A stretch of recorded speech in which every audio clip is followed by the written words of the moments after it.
സുഹൃത്തുക്കളായ സജ്ജനങ്ങളെ, മണ്ഡലമാസം ഇന്ന് നമ്മെ വേദനിപ്പിക്കുന്ന ചില അവസ്ഥകളിലൂടെയാണ് കടത്തിവിടുന്നത്. പലപ്പോഴും മാറി മാറി വരുന്ന സർക്കാരുകൾ പണത്തിനു വേണ്ടി ശബരിമലയെ ഉപയോഗിക്കൂ എന്ന് നമ്മൾ പറയാറുള്ളത് പലപ്പോഴും നമുക്ക് ചിന്തിക്കാവുന്ന കാര്യമാണ്. പക്ഷേ ഇപ്പോഴുള്ള ഈ സർക്കാർ അധികാരത്തിൽ വന്നതിന് ശേഷം ശബരിമലയുടെ ആചാരങ്ങളും അനുഷ്ഠാനങ്ങളും എത്രത്തോളം തകർക്കാമോ അത്രത്തോളമുള്ള ശ്രമമാണ് അവർ നടത്തിക്കൊണ്ടിരിക്കുന്നത്. അവർക്ക് പണം മാത്രം മതി എന്ന രീതിയിലാണ്. അപ്പോൾ ഈ കഴിഞ്ഞ ദിവസം നമ്മുടെ ബഹുമാന്യനായ മുഖ്യമന്ത്രി അദ്ദേഹം പറഞ്ഞു, ശബരിമലയ്ക്ക് വേണ്ടി ഏതാണ്ട് 200 കോടി രൂപ അവിടെ ഇടത്താവള നിർമ്മാണത്തിന് വേണ്ടി മാത്രം മുടക്കിയെന്നാണ്. ഇത് എവിടെ ആർക്ക് വേണ്ടിയിട്ടുള്ള താവളം ഒരുക്കാൻ വേണ്ടിയിട്ടാണ് ഈ മുടക്കിയതെന്ന് ഒന്ന് വ്യക്തമാക്കിയാൽ നന്നായിരുന്നു എന്നാണ് എനിക്ക് പറയാനുള്ളത്. എന്തായാലും കോടിക്കണക്കിന് വരുന്ന അയ്യപ്പ ഭക്തരുടെ വികാരത്തെ ഏറ്റുവാങ്ങിക്കൊണ്ട് നിരവധി ഭക്തന്മാർ ആവശ്യപ്പെട്ടതിനെ തുടർന്നാണ് ഇന്ന് ഇങ്ങനെയൊരു ലൈവുമായി ഞാനും വന്നിരിക്കുന്നത്.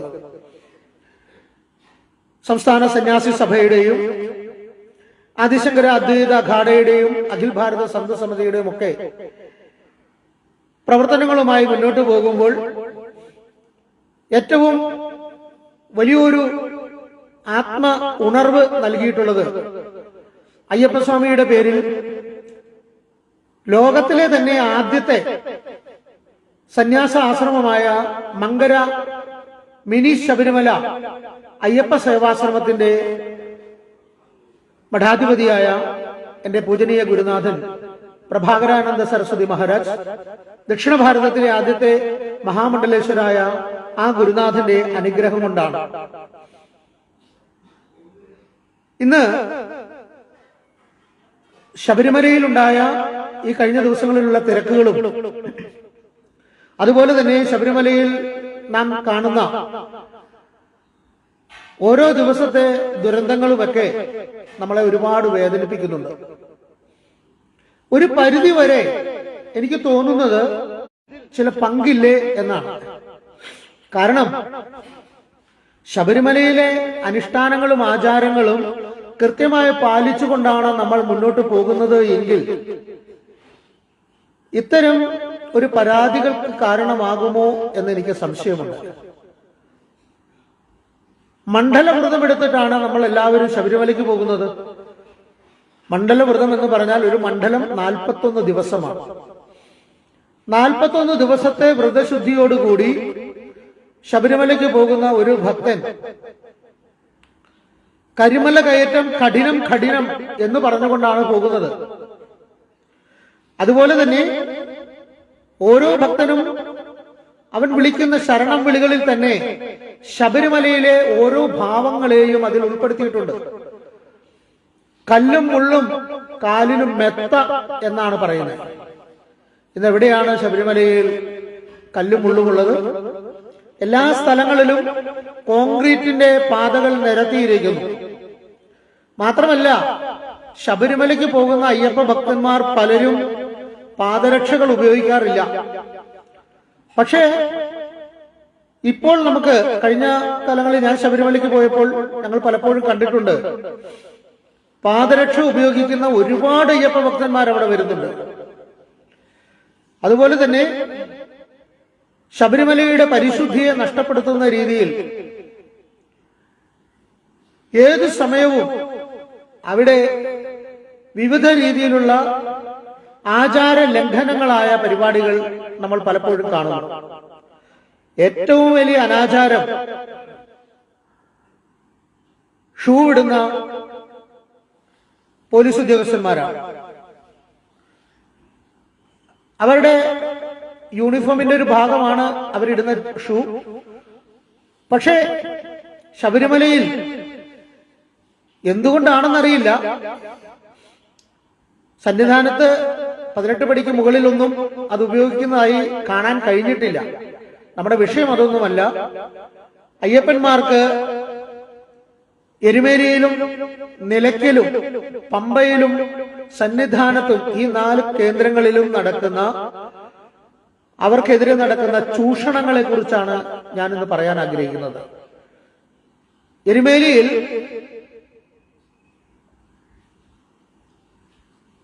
അവിടുത്തെ പാർക്കിങ്ങിന് വേണ്ടി ഉണ്ടായിരുന്ന സ്ഥലങ്ങളെല്ലാം വ്യാപാര സ്ഥാപനങ്ങൾ തുടങ്ങുന്നതിനു വേണ്ടി അവിടുത്തെ അധികൃതർ, പഞ്ചായത്ത് അധികൃതർ വിട്ടുകൊടുത്തു. മാത്രമല്ല ചില സ്ഥലങ്ങൾ പാർക്കിങ്ങിന് വേണ്ടി പ്രൈവറ്റ് ഏജൻസികളെ ഏൽപ്പിച്ചു. ചില സ്വകാര്യ വ്യക്തികൾക്ക് ഒരു നിശ്ചിത തുക വാങ്ങിക്കൊണ്ട് അവർക്ക് നൽകി. അതോ അവരാണെങ്കിലോ അമിതമായ കൂലിയാണ് വാങ്ങുന്നത്. ഇതിനെക്കുറിച്ച് ഇന്ന് വൈകിട്ട് 3 മണിക്ക് ബഹുമാനപ്പെട്ട കേരള ഹൈക്കോടതി ചേരുന്ന സമയത്ത് അവിടെ അതിന്റെ രേഖകൾ ഹാജരാക്കാൻ, അതിന്റെ വിശദീകരണം നൽകാൻ ബഹുമാനപ്പെട്ട ഹൈക്കോടതി പഞ്ചായത്തിനോട് ആവശ്യപ്പെട്ടിട്ടുണ്ട്. അതിന്റെ വിശദീകരണം നൽകാനാണ് പറഞ്ഞിരിക്കുന്നത്. അപ്പോൾ ആചാര ലംഘനങ്ങൾ നടത്താൻ കടന്നുവരുന്ന ഭക്തജനങ്ങൾക്ക് വേണ്ടുന്ന സൗകര്യങ്ങൾ ഒരുക്കി കൊടുക്കാതെ അവരെ വേദനിപ്പിക്കാൻ നടത്തുന്ന ആ അനുഷ്ഠാനങ്ങളെ ഒരിക്കലും നമ്മൾ കണ്ടില്ല എന്ന് നടിക്കാൻ കഴിയില്ല. എല്ലാ ഭക്തജനങ്ങളും വീടുകളിൽ ഇരിക്കുന്നവരും ഇതിനെതിരെ ശക്തമായി പ്രതികരിക്കണം. എങ്ങനെയാണ്? ദേവസ്വം ബോർഡിന്റെ കീഴിലുള്ള ഭരണ സംവിധാനമാണ് ഈ ക്ഷേത്രങ്ങളിലുള്ളത്. അയ്യപ്പസ്വാമിയെ സംരക്ഷിക്കാനും അയ്യപ്പസ്വാമിയുടെ അടുക്കലെത്തുന്ന ഭക്തർക്ക് വേണ്ടുന്ന സൗകര്യങ്ങൾ ഒരുക്കാനും അവിടെ ലഭിക്കുന്ന കാണിക്ക, ദക്ഷിണ അത് ഉപയോഗിക്കാതെ മറ്റ് പല ആവശ്യങ്ങൾക്കുമായി ഇവർ വേർതിരിക്കുന്നു. അതേസമയം എരുമേലിയിലുള്ള വാവര് പള്ളിയിൽ, വാവര് ശരിക്കും അയ്യപ്പസ്വാമിയുമായിട്ട് ഒരു ബന്ധവുമില്ലാത്ത ആളാണ്. മതസൗഹൃദമൊക്കെ നമുക്ക് പറയാം. സൗഹൃദത്തിൽ ഞാനും വിശ്വസിക്കുന്നു. ഭാരതം സനാതന ധർമ്മ സംസ്കാരത്തിന്റെ കീഴിലുള്ളതാണ്. അവിടെ സർവ്വധർമ്മ സമഭാവന പുലർത്തണം. എല്ലാ വിശ്വാസങ്ങളെയും ആചാരങ്ങളെയും അനുഷ്ഠാനങ്ങളെയും ഒക്കെ നമ്മൾ പ്രോത്സാഹിപ്പിക്കണം എന്നുള്ളതൊക്കെ ശരിയാണ്. പക്ഷേ അയ്യപ്പന്റെ കൂട്ടാളിയായിരുന്നു, സുഹൃത്തായിരുന്നു. അവർ തമ്മിൽ വാൾ പോരാട്ടം നടത്തി, നടത്തി. എന്നിട്ട് അവസാനം തോറ്റു കഴിഞ്ഞപ്പോൾ അദ്ദേഹത്തെ സുഹൃത്താക്കി മാറ്റി എന്നൊക്കെയാണ് പറയുന്നത്. അയ്യപ്പൻ വന്ന കാലം ഏതാണ്? എന്തിനാണ് മുസ്ലിങ്ങൾ ഇസ്ലാം സഹോദരന്മാരുണ്ടായ കാലം എന്നൊക്കെ നമുക്കറിയാം.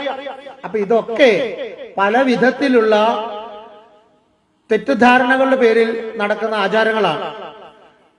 അതിനോടൊപ്പം അവിടെ കിട്ടുന്ന പണം, കഴിഞ്ഞ ദിവസങ്ങളിൽ കുറെ വീഡിയോസിലൊക്കെ മൊബൈലിലൊക്കെ കണ്ടു, കുറെ പണം എങ്ങനെ വാരി കൊണ്ടുപോകുന്നത്. അവിടുത്തെ ആണോ എന്ന് എനിക്കറിയില്ല. എന്ത് തന്നെയാണെങ്കിലും അവിടെ ലഭിക്കുന്ന പണം ഒന്നും ദേവസ്വം ബോർഡ് കൊണ്ടുപോകുന്നില്ല എന്നാണ് എന്റെ അറിവ്. തെറ്റാണെങ്കിൽ നിങ്ങൾക്കത് തെളിവ് സഹിതം ഹാജരാക്കാം. അങ്ങനെയെങ്കിൽ ഞാൻ ഈ പറഞ്ഞ വാക്കുകൾ തിരുത്തി പറയാം. ആ കിട്ടുന്ന പണം മുഴുവൻ പോകുന്നത് എവിടേക്കാണ് എന്ന് അന്വേഷിക്കാൻ, അതിന്റെ രേഖകൾ ഹാജരാക്കാൻ സർക്കാർ എന്തുകൊണ്ട് പറയുന്നില്ല? അതുപോലെ പാർക്കിംഗ് ഫീസ് അമിതമായി ഈടാക്കുന്നവർക്കെതിരെ എന്തുകൊണ്ട് നടപടികൾ എടുക്കുന്നില്ല? ശബരിമലയിൽ കഴിഞ്ഞ കാലങ്ങളിൽ പമ്പ വരെ അയ്യപ്പ ഭക്തന്മാർ അവരുടെ വാഹനങ്ങളിൽ ചെല്ലുമായിരുന്നു. അന്നവിടെ പാർക്കിംഗ് സൗകര്യമുണ്ടായിരുന്നു.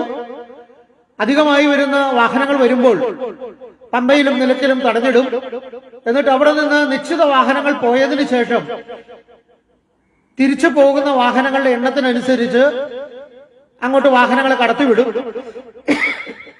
അങ്ങനെയൊക്കെ ആയിരുന്നു ചെയ്തിരുന്നത്. പക്ഷെ ഇപ്പോൾ അങ്ങനെയല്ല. നിലയ്ക്കൽ കുറച്ച് പാർക്കിംഗ് സൗകര്യം ഒരുക്കിയിട്ട് പമ്പയിലുള്ള ആ സൗകര്യങ്ങളെ, വെള്ളപ്പൊക്കത്തിന്റെ പ്രളയത്തിന്റെ പേരിലാണെന്ന് തോന്നുന്നു, അവിടെ സൗകര്യങ്ങളില്ല, ഇനി അത് ശരിയാക്കിയിട്ട് വേണമെന്നുള്ള നിലയിൽ അവിടേക്ക് വാഹനങ്ങൾ കടത്തിവിടാതെ KSRTC ബസ്സിൽ മാത്രം അയ്യപ്പന്മാരെ വിട്ട് കൊള്ളയടിക്കുകയാണ് ഇവർ ചെയ്യുന്നത്. ശരിക്കും ഒരു കാട്ടു കൊള്ളക്കാരാണ് ഈ സർക്കാർ എന്ന് പറയാൻ ഒരു മടിയും എനിക്കില്ല. അയ്യപ്പന്മാരുടെ വാഹനങ്ങൾ അവർക്ക് നിലയ്ക്കൽ വരെ പോകുന്നതിന് അനുമതി കൊടുക്കുന്നുണ്ട് എങ്കിൽ അവിടെ നിന്ന് നിശ്ചിത ദൂരം കൂടിയുള്ളൂ പമ്പയിലേക്ക്. എന്തിന് പമ്പയിൽ അവർക്ക് ഇതിനു മുമ്പുണ്ടായിരുന്ന പാർക്കിംഗ് സൗകര്യങ്ങൾ വീണ്ടും പുനർക്രമീകരിച്ചു കൂടാ? അവിടെ ആ സൗകര്യങ്ങൾ ഒരുക്കിക്കൂടാ എന്നാണ് അയ്യപ്പ ഭക്തന്മാർക്ക് വേണ്ടി സ്വാമി സാധു കൃഷ്ണാനന്ദ സരസ്വതി ചോദിക്കുന്നത്. അവിടെ വരുന്ന വാഹനങ്ങൾക്ക് പാർക്കിംഗ് ഫീസ് വാങ്ങിട്ടെ, ഒരു നിശ്ചിത സമയം കഴിഞ്ഞതിന് ശേഷം തിരിച്ചുവിടാം. എന്തുകൊണ്ട് ഇത്തരം കാര്യങ്ങൾ നടപടികൾ ഇവർ ചെയ്യുന്നില്ല? എല്ലാ വിഭാഗങ്ങളിൽപ്പെട്ടവരും അവിടെ എത്തുന്നുണ്ട്. ഹിന്ദുവും മുസൽമാനും ക്രിസ്ത്യാനിയും എല്ലാം ശബരിമലയിൽ എത്തുന്നുണ്ട്. ശബരിമലയിൽ അയ്യപ്പന് ജാതിയില്ല, മതമില്ല, ഒന്നുമില്ല. അങ്ങനെയുള്ള അയ്യപ്പന്റെ അടുക്കലെത്തുന്ന ആ ഭക്തന്മാരെ പലപ്പോഴും അങ്ങനെ ഒരു വ്യത്യാസം, മതഭേദമില്ലാത്ത സ്ഥലത്ത് രാഷ്ട്രീയത്തിന്റെ പേരിൽ അവരിടുന്ന വസ്ത്രവും അവരുടെ വാഹനങ്ങളിൽ കാവിക്കൊടിയുമാണെന്ന കാരണത്താൽ അങ്ങനെയല്ലേ സർക്കാർ തടയുന്നതെന്ന് സംശയം പലപ്പോഴും ഉദിച്ചു വരുന്നു. കാരണം കറുപ്പിനെയും കാവിയെയും ഭയപ്പെടുന്ന സർക്കാരാണ് ഈ ഇടതുപക്ഷ സർക്കാർ. എന്താണ് അതിന്റെ കാരണമെന്നറിയില്ല. കറുപ്പ് കണ്ടാൽ അവിടെ പ്രശ്നമാണ്. കറുപ്പ് വസ്ത്രം കൊണ്ടുവരുന്നവരെ ജീവൻ രക്ഷാ പ്രവർത്തനങ്ങളൊക്കെ നടത്തുന്നത് കഴിഞ്ഞ ദിവസത്തെ നമ്മുടെ മുഖ്യന്റെയൊക്കെ രഥയാത്രകളിൽ നമുക്ക് കാണാൻ സാധിച്ചിട്ടുള്ളതാണ്. അപ്പൊ ഇത്തരം പ്രവർത്തനങ്ങളൊക്കെ വളരെ വളരെ മോശകരമാണ്. ശബരിമലയിൽ എത്തുന്ന അയ്യപ്പന്മാരുടെ പണം ആവശ്യമാണ് എങ്കിൽ അവർക്ക് വേണ്ടുന്ന സൗകര്യങ്ങൾ ഒരുക്കി കൊടുക്കണം. നമ്മുടെ ഇസ്ലാമിക സഹോദരന്മാർ അവരുടെ ആചാര അനുഷ്ഠാനങ്ങൾക്ക് വേണ്ടി അവർ ഹജ്ജിനു വേണ്ടി പോകുമ്പോൾ അവർക്ക് വിട്ടുകൊടുക്കുന്ന വാഹനത്തെ നിങ്ങൾ ശ്രദ്ധിച്ചിട്ടുണ്ടോ? എയർ കണ്ടീഷൻ വാഹനങ്ങളാണ്. അവർക്ക് ഫീസ് ഇളവുണ്ട്. എയർപോർട്ടിലും അവർക്ക് പ്രത്യേക സ്ഥാനങ്ങൾ ഒരുക്കി കൊടുക്കുന്നു. അവരെ കൊണ്ടുവരാൻ വേണ്ടി വാഹനങ്ങൾ ഏർപ്പെടുത്തി കൊടുക്കുന്നു. പക്ഷേ നമ്മുടെ ഭാരതത്തിലുള്ള, കേരളത്തിലുള്ള ഇവിടത്തെ അയ്യപ്പ ഭക്തന്മാർ ശബരിമലയ്ക്ക് പോകുമ്പോൾ അതുപോലെ തന്നെ പുണ്യം തേടിയാണ് ശബരിമലയ്ക്കും പോകുന്നത്. ഇസ്ലാമിക സഹോദരന്മാർ ഹജ്ജിന് പോകുന്നത് പോലെ തന്നെ അങ്ങനെ തന്നെയാണ് മോക്ഷം തേടി അയ്യപ്പന്റെ അടുക്കലേക്ക് പോകുന്നത്. പക്ഷേ അവർക്കെന്തുകൊണ്ട് ഈ ആനുകൂല്യങ്ങൾ കൊടുക്കുന്നില്ല? അപ്പോൾ മതഭേദവും ഇവർ കാണിക്കുന്നുണ്ടോ എന്ന് നമുക്ക് സംശയിക്കേണ്ടിയിരിക്കുന്നു. ഇത് എന്നെ പോലുള്ള സാധാരണക്കാരിൽ സാധാരണക്കാരായ ആളുകൾക്ക് വരെ ഉണ്ടാകാവുന്ന സംശയമാണ്. ആ മതങ്ങളെ അല്ല നമ്മൾ കുറ്റം പറയുന്നത്. ഒരു മതങ്ങളെയും നമ്മൾ കുറ്റം പറയേണ്ട ആവശ്യമില്ല. പക്ഷേ സർക്കാരിന്റെ ചില പ്രീണന നയങ്ങൾക്ക് വേണ്ടി അവർ ഇത്തരം പ്രവൃത്തികൾ ചെയ്യുമ്പോൾ അത് തുറന്നു പറയാതിരിക്കാനും നമുക്ക് വയ്യ. അതുകൊണ്ട് തന്നെ എന്നെ കേൾക്കുന്ന പ്രിയപ്പെട്ട അയ്യപ്പ ഭക്തന്മാരും അവരുടെ കുടുംബാംഗങ്ങളും ശബരിമലയ്ക്ക് പോകുമ്പോൾ ദേവസ്വം ബോർഡിന്റെ ഭണ്ഡാരങ്ങളിൽ ശരണമയ്യപ്പ എന്നെഴുതിയ കടലാസ കഷ്ണങ്ങൾ മാത്രമേ നിക്ഷേപിക്കാവൂ. നിങ്ങൾ നിങ്ങളുടെ മക്കളുടെ കയ്യിൽ നിന്ന്, നിങ്ങളുടെ കുട്ടികളുടെ കയ്യിൽ നിന്ന്, നിങ്ങളുടെ മാതാപിതാക്കളുടെ കയ്യിൽ നിന്ന്, അവിടെ എത്തുന്ന അയ്യപ്പ ഭക്തന്മാരുടെ കൈകളിൽ നിന്ന് കടലാസ് തുണ്ടുകൾ കൊടുത്ത് അതിലെല്ലാം ശരണമയ്യപ്പ ശരണമയ്യപ്പ എന്ന് എഴുതി അത് കൊണ്ടുവന്ന് നമുക്ക് എന്ത് ചെയ്യാം? അയ്യപ്പ നാമങ്ങൾ ഭണ്ഡാരത്തിൽ നിക്ഷേപിച്ച് നമുക്ക് അനുഗ്രഹം പ്രാപിച്ചാൽ മതി. ഗാന്ധിജിയുടെ തലയിലുള്ള, സർക്കാരിന്റെ മുദ്രയുള്ള, ഗവർണറുടെ ഒപ്പുള്ള, റിസർവ് ബാങ്ക് ഗവർണറുടെ ഒപ്പുള്ള ആ പണം തന്നെ ഭണ്ഡാരത്തിൽ നിക്ഷേപിക്കണമെന്ന് ഒരാളും എഴുതി വച്ചിട്ടില്ല. അതാണ് നമ്മൾ ചെയ്യേണ്ടത്. ശബരിമലയ്ക്ക് പോകുന്ന ഓരോ അയ്യപ്പ ഭക്തന്മാരും അവർക്ക് വേണ്ടുന്ന ഭക്ഷണങ്ങൾ, അവർക്ക് വേണ്ടുന്ന വസ്ത്രങ്ങൾ എന്നിവയൊക്കെ അവർ കൊണ്ടുപോകുന്നുണ്ട്. അതിനിടയിൽ ഒരു കാര്യം പറഞ്ഞോട്ടെ. പമ്പയില് കുളി കഴിഞ്ഞിട്ട് അവിടെ പമ്പാ നദിയിൽ ഉടുത്തിരുന്ന വസ്ത്രങ്ങളൊക്കെ അഴിച്ച് അത് ഉപേക്ഷിച്ച് കറുത്ത മുണ്ടും കറുത്ത ഷഡിയും കറുത്ത തോർത്തുമൊക്കെ ഉപേക്ഷിച്ചിട്ട് പോണ കുറെ ആൾക്കാരുണ്ട്. ദയവ് ചെയ്ത് അയ്യപ്പന്മാരെ നിങ്ങൾ അങ്ങനെ ചെയ്യരുത്. പമ്പയെ മലിനമാക്കുവാൻ നമ്മൾ ആരും ഇടപെടരുത്. അതുപോലെ അയ്യപ്പ ഭക്തന്മാർക്ക് കുടിവെള്ളങ്ങൾ കൊടുക്കണം, ക്യൂവിൽ നിൽക്കുന്ന അയ്യപ്പ ഭക്തന്മാർക്ക് ഭക്ഷണം കൊടുക്കണം. ഇതിനൊക്കെയുള്ള സൗകര്യങ്ങൾ ഒരുക്കാൻ പറ്റുന്നുണ്ട് എങ്കിൽ മാത്രമേ ഈ ദേവസ്വം ബോർഡൊക്കെ ഇത് ഭരിക്കേണ്ടതുള്ളൂ. അല്ലെങ്കിൽ അത് വിട്ടുകൊടുക്കൂ. എത്രയോ ശേഷിയുള്ള കഴിവുള്ള യുവതലമുറ ഹൈന്ദവ വിശ്വാസികളുടെ സംഘടനകൾ കേരളത്തിലുണ്ടെന്നറിയോ? ഭാരതത്തിൽ നിന്ന് എവിടെ നിന്ന് വേണമെങ്കിലും ഈ സംഘടനകളെല്ലാം എത്തും. അതുകൊണ്ട് ബഹുമാനപ്പെട്ട ദേവസ്വം വകുപ്പ് മന്ത്രിയും ദേവസ്വം വകുപ്പിലെ പ്രസിഡന്റും ബഹുമാനപ്പെട്ട കേരള മുഖ്യമന്ത്രിയും ആരോഗ്യ വകുപ്പും എല്ലാം ഇത് നമ്മുടെ ഭാരതത്തിന്റെ, കേരളത്തിന്റെ ഒരു സംസ്കാരമാണ് ശബരിമല എന്ന് മനസ്സിലാക്കിക്കൊണ്ട് അത് സംരക്ഷിക്കുവാൻ വേണ്ടുന്ന കാര്യങ്ങൾ ചെയ്യുക. ചെയ്യാൻ പറ്റില്ലെങ്കിൽ ഇതാ കിടക്കുന്നു നിങ്ങളുടെ സ്വത്ത് സാധനങ്ങളും, നിങ്ങൾ ഇറങ്ങിപ്പോക്കോളൂ എന്ന് പറയുക. അതല്ലാതെ മറ്റൊരു കാര്യവും നമുക്ക് അവിടെ ചെയ്യേണ്ട ആവശ്യമില്ല. നിങ്ങൾക്ക് പറ്റുന്നില്ല എങ്കിൽ, പോലീസിന് ഇത് നിയന്ത്രിക്കാൻ കഴിയുന്നില്ല എങ്കിൽ, എന്താ 20,000 സംതിങ് പോലീസുകാരാണ് നവകേരള സദസ്സിന്റെ സുരക്ഷയ്ക്ക് വേണ്ടി നിയോഗിക്കപ്പെട്ടിരിക്കുന്നത്. ശബരിമലയിലോ നിങ്ങളൊന്ന് വെറുതെ ഒന്ന് പോലീസിന്റെ കണക്കിലൊന്ന് രേഖകളിലൊക്കെ ഒന്ന് കയറി നോക്കൂ, ഗൂഗിളിൽ തപ്പിയാൽ കിട്ടും.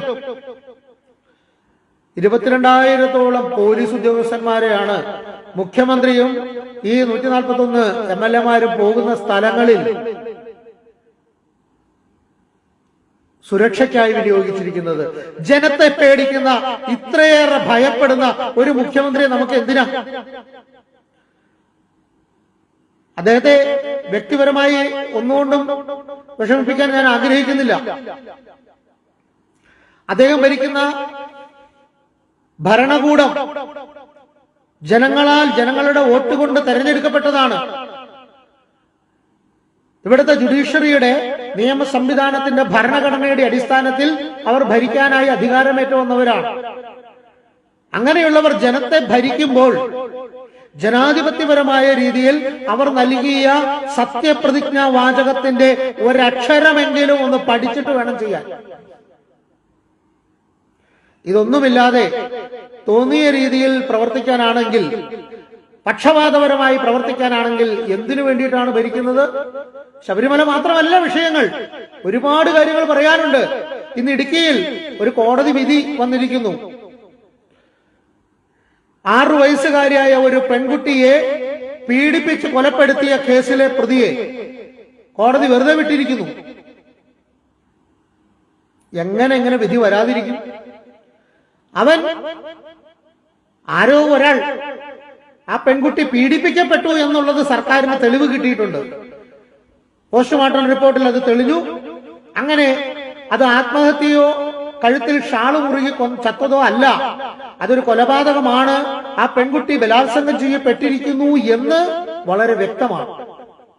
അങ്ങനെ വ്യക്തമായിട്ടും ആ പ്രതിയെ ശിക്ഷിക്കാൻ ആ പ്രതി തന്നെ സമ്മതിച്ചു, ഞാൻ ചെയ്തിട്ടുണ്ട്, ഞാൻ ഇന്ന രീതിയിലാണ് ചെയ്തത് എന്ന് പറയുന്നു. എന്നിട്ട് ആ പ്രതിയെ തെളിവുകളില്ല എന്ന അടിസ്ഥാനം വെച്ചുകൊണ്ട് പ്രോസിക്യൂഷൻ അത് തെളിയിക്കാൻ സാധിച്ചില്ല എന്ന് പറഞ്ഞുകൊണ്ട് വെറുതെ വിട്ട ഒരു കോടതി. ജഡ്ജിമാര് പോലും നിയമത്തെ പണം മോഹിച്ചുകൊണ്ട് വിനിയോഗിക്കുന്നു, അതിന് ഉപയോഗിക്കുന്നു, ഭോഗിക്കുന്നു എന്ന് പറയുവാൻ തോന്നുകയാണ്. അത് ശരിയല്ലേ എന്നൊരു സംശയം. ഇതെന്റെ ഒരാളുടെ ചിന്തയല്ല ഞാൻ ഈ പറയുന്നത്. ഒരുപാട് ഭക്തരുടെ വികാരങ്ങൾ, അവരുടെ വേദനകൾ പങ്കുവെച്ചതിന്റെ അടിസ്ഥാനത്തിലാണ് ഞാനിത് പറയുന്നത്. ഇത് മാത്രമല്ല, ഷൊർണൂരിൽ പീഡിപ്പിക്കപ്പെട്ട സൗമ്യ എന്ന് പറഞ്ഞ പെൺകുട്ടി, ആ വീട്ടിൽ എനിക്ക് പോകാൻ ഇടയായി ഞാനൊരിക്കൽ. ആ അമ്മയുടെ കണ്ണുനീർ ഇപ്പോഴും എന്റെ കണ്ണിന് മുമ്പിൽ ഇങ്ങനെ നിറഞ്ഞു നിൽക്കുകയാണ്. ആ പ്രതി ഗോവിന്ദചാമി, സ്വാമിയല്ല ചാമി, അവൻ ഇന്ന് കണ്ടാൽ സിനിമാ നടൻ ജയറാമിനേക്കാൾ സുന്ദരനായി മാറിയിരിക്കുക. ജയിലിലുള്ള ആഹാരങ്ങളെ കഴിച്ചുകൊണ്ട്. കുറ്റം ചെയ്ത്, കൊല ചെയ്ത്, പീഡിപ്പിച്ച്, അഴിമതി ചെയ്ത് ജയിലിൽ കിടക്കുന്നവർക്ക് ആവശ്യത്തിനുള്ള ആഹാരങ്ങളും അന്നങ്ങളും ഒക്കെ കൊടുക്കുന്നുണ്ട്. പക്ഷേ ആത്മീയതയുടെ ഭാവത്തോടെ ശബരിമലയ്ക്കോ മറ്റ് സൗകര്യങ്ങളിലേക്കോ പോകുന്ന അയ്യപ്പ ഭക്തന്മാർക്കൊന്നും ഒരു സൗകര്യവും ചെയ്തു കൊടുക്കാൻ ഇവിടുത്തെ സർക്കാരിന് കഴിയുന്നില്ല. ഞങ്ങളും ഞങ്ങളുടെ കൂട്ടത്തിലുള്ളവരും ഭാവിയിൽ ഞങ്ങൾക്കെല്ലാം പോയി താമസിക്കാനുള്ള സ്ഥലമാണ് ജയിലെന്ന് ഓർത്തിട്ടാണോ ഇവർ ഈ ചെയ്യുന്നതെന്നും എനിക്ക് സംശയം വന്നുകൊണ്ടിരിക്കുകയാണ്. ജയിലുകളെല്ലാം ആധുനികവൽക്കരിച്ചുകൊണ്ടിരിക്കുന്നു. ഇപ്പൊ ഒരു ദേവസ്വം വകുപ്പിലെ ഒരു ഉദ്യോഗസ്ഥൻ പറയുക 18-ാം പടി പൊളിച്ച് വീതി കൂട്ടണമെന്ന്. എന്താ അവസ്ഥ? ഇവരുടെയൊക്കെ തലയ്ക്കുള്ളിൽ കളിമണ്ണല്ല, എന്തോ പന്നിക്കാട്ടമാണോ എന്ന് എനിക്കൊരു സംശയം. ഇത്രയ്ക്ക് വിവരദൂഷിയായ ഒരു ഉദ്യോഗസ്ഥനെയാണ് ആ സ്ഥാനത്ത് വെച്ചിരിക്കുന്നതെന്ന് പറഞ്ഞാൽ എന്താ പറയാ? നമുക്ക് ശബരിമലയിൽ ഒരു എയർപോർട്ട് പണിയാം. ശബരിമലയിലേക്ക് ഇപ്പൊ സ്വിറ്റ്സർലൻഡിലൊക്കെ ഉള്ള പോലെ കുത്തനെ കയറുകയും ഇറങ്ങുകയും ചെയ്യുന്ന ഒരു ട്രെയിൻ ഫേസ്ബുക്കിൽ ഞാൻ കഴിഞ്ഞ ദിവസം ഇന്നലെ കണ്ടതാ. അങ്ങനെയുള്ള ട്രെയിൻ നമുക്ക് ഇടപെടുത്താം. ഒരു 4 വരി പാത നമുക്ക് ശബരിമലയിൽ നിന്ന് കാസർഗോട്ടേക്കും ശബരിമലയിൽ നിന്ന് കന്യാകുമാരിക്കും അങ്ങനെ നീട്ടിവിട്ടേക്കാം. ഈ അടുത്ത കാലത്ത് പണിത ഏതോ ഒരു പാലം സന്നിധാനത്തേക്ക് പോകാൻ വേണ്ടി, ശബരിമലയ്ക്ക് പോകാൻ വേണ്ടി പണിത ഏതോ ഒരു പാലം പൊളിഞ്ഞു പോയി എന്നൊക്കെ ഞങ്ങൾ കണ്ടു. ആ കക്ഷികളാണ് ഇതൊക്കെ പറഞ്ഞുകൊണ്ട് കിടക്കുന്നത്. 18-ാം പടി പൊളിക്കും, പിന്നെ അതിന് ചുറ്റും 18-ാം പടി ആക്കിയേക്കാം. എന്താ ഇവരുടെയൊക്കെ ആശ, ആഗ്രഹം? കഷ്ടം. ചിലപ്പോൾ മാനുഷികമായ സാധാരണക്കാരന്റെ ചിന്തയിലേക്ക് ഞങ്ങൾ സന്യാസിമാരും വരാറുണ്ട്. കാരണം പലരുടെയും കുടുംബ പ്രശ്നങ്ങളും വേദനകളും ഒക്കെ തോന്നുമ്പോൾ എനിക്കും ആരുടെ കുടുംബ പ്രശ്നം കേട്ടാലോ വിഷമം കേട്ടാലോ ഒന്നും അങ്ങനെ വിഷമമൊന്നും തോന്നില്ല. എങ്കിലും അമ്മമാരെയും പെൺകുട്ടികളെയും സ്ത്രീകളെയും ഒക്കെ ആരെങ്കിലും ഉപദ്രവിക്കുന്നു എന്ന് കേട്ടാൽ, അല്ലെങ്കിൽ അവർക്കെതിരായ പ്രവർത്തനങ്ങൾ ആരെങ്കിലും ചെയ്യുന്നുണ്ട് എന്ന് കണ്ടാൽ എന്റെ കണ്ണു നിറയും. അതുപോലെ തന്നെ എന്റെ രക്തം തിളയ്ക്കുന്ന ഒരേ ഒരു കാര്യം ആചാര അനുഷ്ഠാനങ്ങളെ തള്ളിപ്പറയുന്നവരെ കാണുമ്പോഴാണ്. എന്നിട്ട് ഇവന്മാര് രഹസ്യമായിട്ട് ഓരോരോ കാര്യത്തിന് വേണ്ടി പണിക്കന്മാരുടെ അടുത്തും ജ്യോത്സ്യന്മാരുടെ അടുത്തും പോകും. ഒരു വലിയ അജണ്ടയുടെ ഭാഗമായിട്ടാണ് ഈ സർക്കാർ സമൂഹത്തിൽ ഇറങ്ങി പ്രവർത്തിക്കുന്നത്. കമ്മ്യൂണിസം നല്ലതാണ്, ഒരിക്കലും തെറ്റാണ് എന്ന് ഞാൻ പറയുന്നില്ല. കാരണം എന്റെ അച്ഛൻ പൂർവാശ്രമത്തിൽ ഒരു നല്ല കമ്മ്യൂണിസ്റ്റുകാരനായിരുന്നു. ഞാനും കുറെ കൊടി പിടിക്കാൻ പോയിട്ടുള്ളതാ. സ്കൂളിൽ SFIയുടെ രാഷ്ട്രീയം കളിച്ച് ഞാനും കുറെ കാലം നടന്നിട്ടുള്ളതാ.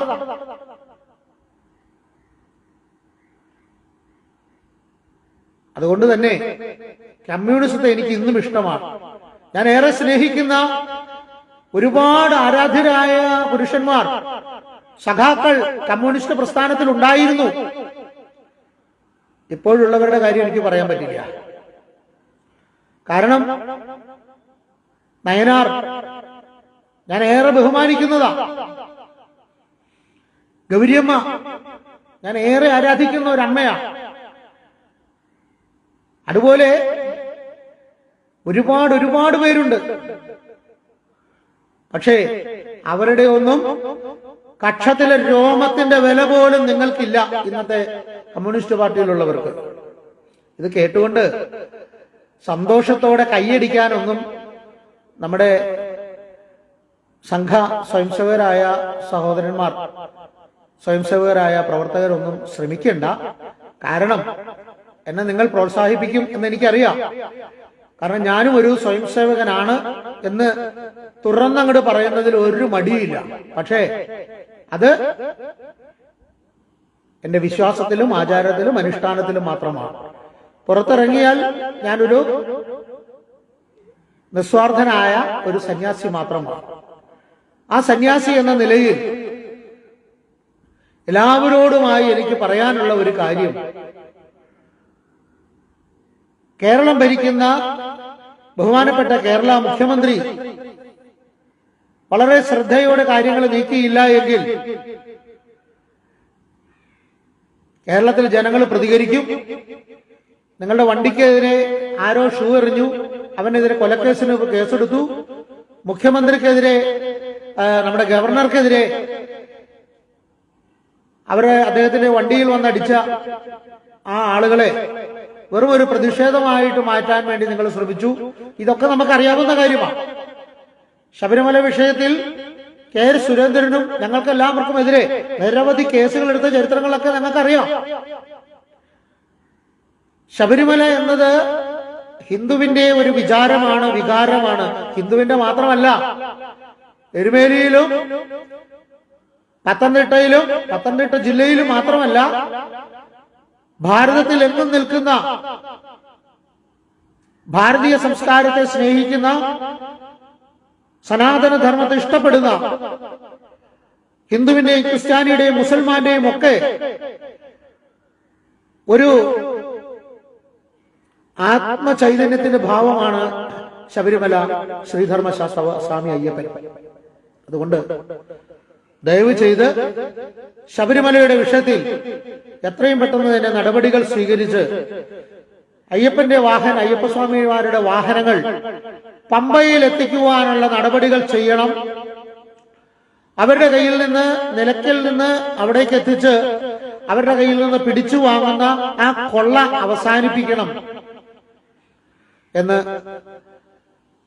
ഹൈന്ദവ സമാജത്തിന് വേണ്ടി, സമൂഹത്തിന് വേണ്ടി ഞാൻ അഭ്യർത്ഥിക്കുകയാണ്.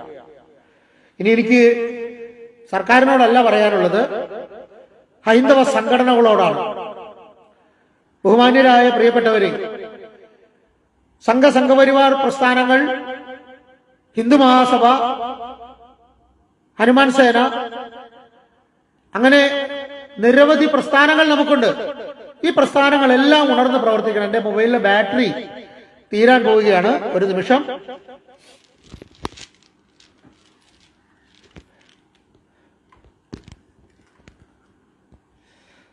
എല്ലാവരും കൂടി സജീവമായി നമ്മുടെ സംസ്കാരം സംരക്ഷിക്കുന്നതിന് വേണ്ടി ഇറങ്ങിയില്ല എങ്കിൽ നമ്മൾ അനുഭവിക്കാൻ പോകുന്നത് വലിയൊരു ദുരന്തമായിരിക്കും. അതിനെ മാറ്റാൻ നമുക്കാർക്കും പിന്നെ തടയാൻ കഴിയില്ല എന്നുകൂടി ഞാൻ നിങ്ങളോട് പറയാൻ ആഗ്രഹിക്കുകയാണ്. അതുകൊണ്ട് എല്ലാ സംഘടനകളും ഒന്നു ചേർന്നുകൊണ്ട്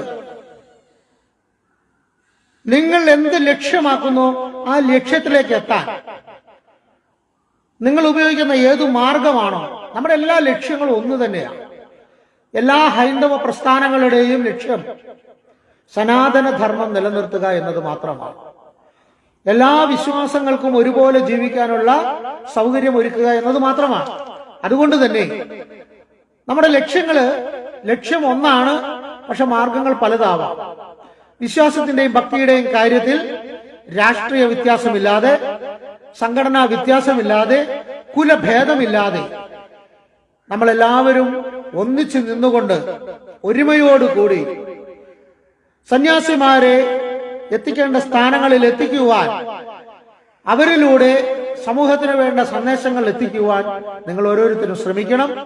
പൂജനീയ മഹാമണ്ഡലേശ്വർ, ദക്ഷിണ ഭാരതത്തിന്റെ ചുമതലയുള്ള മഹാമണ്ഡലേശ്വർ പ്രഭാകരാനന്ദ സരസ്വതി മഹാരാജ്, അതുപോലെ മാർഗദർശക മണ്ഡലിന്റെ പരമപൂജനീയനായ അധ്യക്ഷൻ സ്വാമി, അദ്ദേഹത്തേക്ക് നമ്മൾ ഇതിലേക്ക് കൊണ്ടുവരണം. ചിദാനന്ദപുരി മഹാരാജ്, ആദരണീയനായ ആ ഗുരുനാഥന്റെയൊക്കെ ഓരോ വാക്കിനും ചുട്ടുപഴുത്ത ഇരുമ്പിന്റെ ശക്തിയാണ്. അദ്ദേഹത്തിന്റെ വാക്കുകളൊക്കെ നമ്മൾ ശ്രദ്ധിക്കണം. അങ്ങനെ ആരാധ്യരായ ആചാര്യന്മാരുടെ വാക്കുകൾക്ക് സ്ഥാനം കൊടുത്തുകൊണ്ട് നമ്മൾ എല്ലാവരും മുന്നോട്ട് പോകുവാൻ ഇടവരട്ടെ. സമാധാനവും സന്തോഷവും നിലനിൽക്കട്ടെ. മതങ്ങൾ, വിശ്വാസങ്ങൾ തമ്മിലുള്ള സൗഹൃദങ്ങൾ നിലനിൽക്കട്ടെ. അതിനോടൊപ്പം ജനാധിപത്യമായ അവകാശങ്ങളും ആനുകൂല്യങ്ങളും സമൂഹത്തിന് നേടിക്കൊടുക്കുന്നതിന് വേണ്ടി കക്ഷി രാഷ്ട്രീയ വ്യത്യാസമില്ലാതെ, ഭരണ പ്രതിപക്ഷ വ്യത്യാസമില്ലാതെ നല്ല പ്രവർത്തനങ്ങൾക്ക് പ്രോത്സാഹനം നൽകിക്കൊണ്ട് കള്ളത്തരം അഴിമതിയും കാണിച്ചാൽ അത് ചോദ്യം ചെയ്തുകൊണ്ട് മുന്നോട്ട് പോകാൻ എല്ലാ രാഷ്ട്രീയ പ്രസ്ഥാനങ്ങൾക്കും സാധിക്കട്ടെ. നല്ലതിനെ പ്രോത്സാഹിപ്പിക്കണം, അല്ലാത്തതിനെതിരെ സമരം ചെയ്യണം. മന്ത്രിമാരെ വഴിയിൽ തടഞ്ഞതുകൊണ്ടൊന്നും നമുക്കൊന്നും നേടാനില്ല. കയറിച്ചെന്ന് മന്ത്രിസഭയിൽ നിന്ന് പുറത്തിറങ്ങി പോടാ എന്ന് പറയാനുള്ള ചങ്കൂറ്റം നമുക്കുണ്ടായിരിക്കണം. അതിനുള്ള അവകാശമാണ് നമുക്കുള്ള സമ്മതിദാന അവകാശം. അത് നമ്മൾ പാലിക്കുവാൻ നമ്മൾ തയ്യാറാവണം. ആചാരാനുഷ്ഠാനങ്ങൾ നിലനിർത്തണം. അന്ധവിശ്വാസ നിർമ്മാർജ്ജന ബില്ല് കൊണ്ടുവന്ന സർക്കാരാണ് ഇവര്. അതുകൊണ്ട് മാത്രമാണ് ഈ സർക്കാരിനോട് എനിക്ക് ഏറ്റവും വലിയ ദേഷ്യം. ഇവരാണ് ഏറ്റവും വലിയ അന്ധവിശ്വാസം പ്രകടിപ്പിക്കുന്നത്. വയലാറിലും കല്ലൂരിലും കൈവല്ലൂരിലും ഒക്കെ ഇവർ കെട്ടിപ്പടുത്തിട്ടുള്ള നാട്ടുകാരുടെ തല്ലുകൊണ്ട് ചത്ത കുറെ ആളുകളുടെ, അല്ലെങ്കിൽ ധർമ്മത്തിനു വേണ്ടി അന്നത്തെ സത്യസന്ധമായ ആനുകൂല്യങ്ങൾ ലഭിക്കുന്നതിന് വേണ്ടി മരണപ്പെട്ട നല്ല ആളുകളുടെയും, എല്ലാവരും ആണെന്ന് ഞാൻ പറയുന്നില്ല, അങ്ങനെയുള്ളവരുടെ ഓർമ്മകൾക്കെന്നും പറഞ്ഞുകൊണ്ട് ഇവർ സ്ഥാപിച്ചിരിക്കുന്ന രക്തസാക്ഷി മണ്ഡപങ്ങൾ, അതിന്റെ മുമ്പിൽ കൊണ്ടുവന്ന് നിർത്തി പൂവൊക്കെ വാരി വിതറി അവരുടെ ഫോട്ടോയിൽ മാല ഇടിച്ചുകൊണ്ട് ഇവര് വിളിക്കുന്ന അന്ധവിശ്വാസം ഉണ്ടല്ലോ, ഇല്ല ഇല്ല മരിച്ചിട്ടില്ല, ജീവിക്കുന്നു ഞങ്ങളിലൂടെ എന്ന്. അപ്പൊ അത് അന്ധവിശ്വാസമല്ലേ? ആദ്യം പൊളിച്ചു മാറ്റേണ്ടത് ക്ഷേത്രങ്ങളല്ല, ഇത്തരം രക്തസാക്ഷി മണ്ഡപങ്ങളാണ്. എന്നിട്ട് നിങ്ങൾ അമ്പലങ്ങളിലേക്ക് വാ. അത് വേണോ വേണ്ടയോ എന്ന് ഹിന്ദുക്കൾ തീരുമാനിക്കും. ഹിന്ദുക്കളുടെ ക്ഷേത്രങ്ങൾക്കെതിരെ അന്ധവിശ്വാസം കൊണ്ടുവരാനേ നിങ്ങൾക്ക് പറ്റുള്ളൂ. ക്രൈസ്തവ സഹോദരന്മാരുടെയോ ഇസ്ലാമിക സഹോദരന്മാരുടെയോ നേരെ കൈയോങ്ങിക്കൊണ്ട് ചെന്നാൽ, അവരുടെ അടുക്കലേക്ക് ചെന്നാൽ മതി. അവരുടെ ഏതെങ്കിലും ഒരു ദേവന്റെയോ പ്രവാചകന്റെയോ പേര് പറഞ്ഞാൽ മതി. പിന്നെ കൈയും കാണൂല, തലയും കാണൂല. അതുകൊണ്ട് ഹിന്ദുക്കളെ എങ്ങനെയും എന്തും പറയാം, ആരുടെയും നെഞ്ചത്തേക്ക് ഒന്ന് കയറാമെന്നുള്ള ആ പ്രതീക്ഷ മാറ്റിവെക്കുക. പ്രതികരിക്കാൻ തയ്യാറുള്ളവരുണ്ട്. 4 ലക്ഷത്തോളം ഹൈന്ദവർ ജീവൻ നൽകി നേടിയെടുത്ത അയോധ്യയിൽ രാമക്ഷേത്ര നിർമ്മാണം പൂർത്തിയായിരിക്കുകയാണ്. അവിടെ അയോധ്യയിലെ രാമജന്മഭൂമിയിൽ ആ ക്ഷേത്രം ഉയരുമ്പോൾ